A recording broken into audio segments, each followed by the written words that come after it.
The Super Bowl halftime show is supposed to unite millions of viewers for one shared moment of entertainment. But in 2026, the show created something very different, a nationwide controversy that stretched far beyond the stadium. What started as a music performance quickly turned into a cultural flashpoint involving politics, media personalities, businesses, and everyday viewers. One of the biggest viral stories didn't even happen on the field. It happened inside a Florida sports bar. A venue known as the Zoo Club faced intense backlash after choosing not to air the official halftime performance by Bad Bunny. Instead, the bar showed an alternative program sponsored by Turning Point USA and headlined by Kid Rock. The decision shocked customers who had gathered specifically to watch the historic performance. One attendee recorded a TikTok video confronting the bar, expressing disappointment that such a major cultural moment was replaced. The clip exploded online, collecting more than 168,000 likes. Soon after, the consequences hit hard. The business was flooded with negative feedback, pushing its Yelp page past 550 reviews in a short period and even triggering a platform warning due to unusual activity.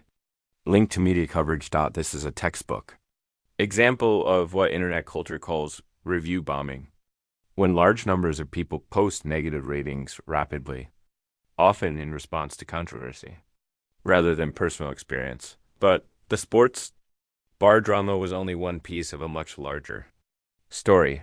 Former President Donald Trump also entered the conversation with a harsh public reaction to the halftime show.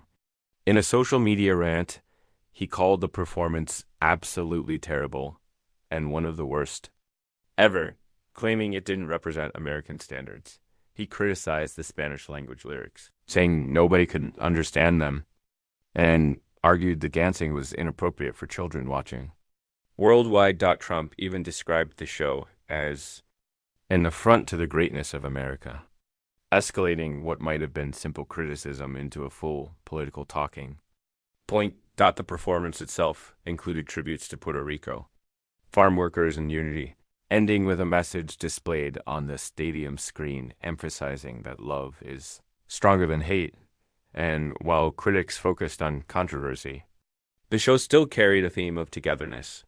Reports noted it largely celebrated Latin culture and delivered a message centered on love and unity rather than explicit political messaging. Still, the backlash didn't stop there. Republican Congressman Andy Ogles went even further, demanding an official investigation and labeling the performance explicit and indecent, arguing it may have violated broadcasting laws. Despite those accusations, the performance avoided explicit lyrics during the broadcast and was watched by an estimated 135 million people, many of whom praised its inclusive tone. As political criticism intensified,